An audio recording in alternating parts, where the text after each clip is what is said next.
예, 법사위 간사인 정정식 의원입니다.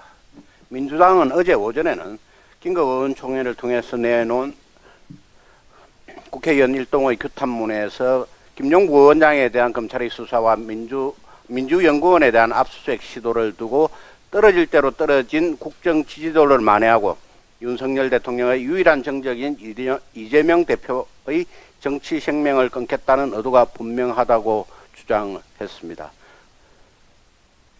김용부 의원장에 대한 체포와 압수수색은 법원이 발부한 체포영장과 압수수색영장에 의해서 시도된 것입니다. 그렇다면 민주당은 지난 5년간 재판을 통해 문재인 정부와 이재명 대표에 대한 방탄 역할을 자처했던 김명수 사법부가 이제 떨어진 국정 지지도를 만회하고 정적을 제거할 의도로 그런 체포영장과 압수수색영장을 발부했다는 의미인지 묻고 싶습니다. 어제 오후에는 법사위 대검찰청 국정감사에서 민주당 법사위원들뿐만 아니라 타 상임위 소속 의원들까지 합시하여 민주연구원에 대한 검찰의 압수수색 시도에 항의하면서 대검찰청 국정감사를 파행으로 몰고 가는 사태가 발생했습니다.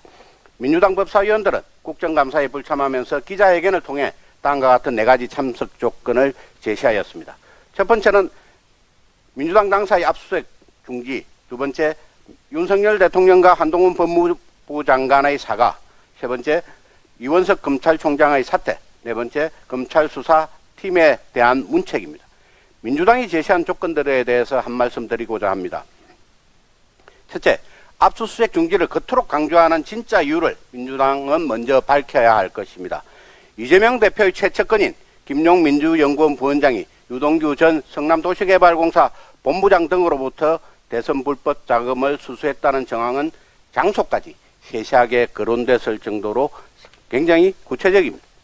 심지어 김용 부원장이 대장동 일당으로부터 8억 원의 불법 자금을 수수한 시기는 이재명 대표의 대선 후보 경선 기간과 겹치는 2021년 4월에서 8월 사이에 이루어졌습니다. 어제 저녁 추가로 보도된 내용에 따르면 2014년 지방선거를 앞두고도 김용 부원장이 1억 원을 받은 정황이 포착되었다고 하니 민주당은 압수수색 중지를 외치기 전에 국민적 의혹이 커져만 가는 이 사안에 대해서 먼저 해명해야 될 것입니다. 어제 이재명 대표는 불법 자금 1원도 쓴 일이 없다. 김용 부원장은 오랫동안 믿고 함께했던 사람인데 저는 여전히 그의 결백함을 믿는다 라고 언급한 바가 있습니다. 불법 자금을 1원도 쓴 일이 없고 본인 스스로 최측근이라고 했던 김용 부원장의 결백함을 믿는다면 의원 다수를 동원하여 압수수색을 그토록 극렬하게 거부할 것이 아니고 당당하고 떳떳하게 검찰의 영장 집행에 적극적으로 협조하기 바랍니다. 민주당이 강하게 저항하면 저항할수록 이재명 대표 스스로 캥기는 것이 많다는 것을 자인하는 것임을 명심하기 바랍니다. 두 번째는 윤석열 대통령과 한동훈 장관의 사과, 이원석 검찰총장의 사퇴를 언급하기 전에 온갖 불법으로 국민들을 공분케 한 민주당의 대국민 사과가 우선되어야 할 것입니다.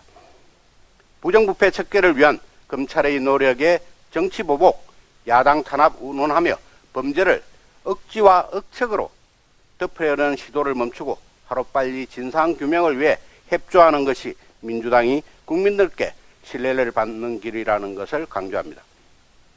문재인 정부에서 적폐청산을 앞세워 전방위 수사를 부추기던 민주당이 자신들의 부패 의혹 수사에 대해 방탄 시도를 하는 것은 이율배반적인 행태입니다. 거듭 민주당에 촉구합니다. 국민이 국회에 부여한 책무인 국정감사를 볼모삼아 법치를 거부하는 행위를 멈추고 검찰 수사에 적극적으로 응하길 바랍니다. 또한 거대 야당이 이재명 대표 방탄을 위해 존재하는 정당인지 국민을 위해 존재하는 정당인지 민주당 스스로 각성하기 바랍니다. 실체적 진실을 밝히는 것이 민의에 대한 도리입니다. 이상입니다.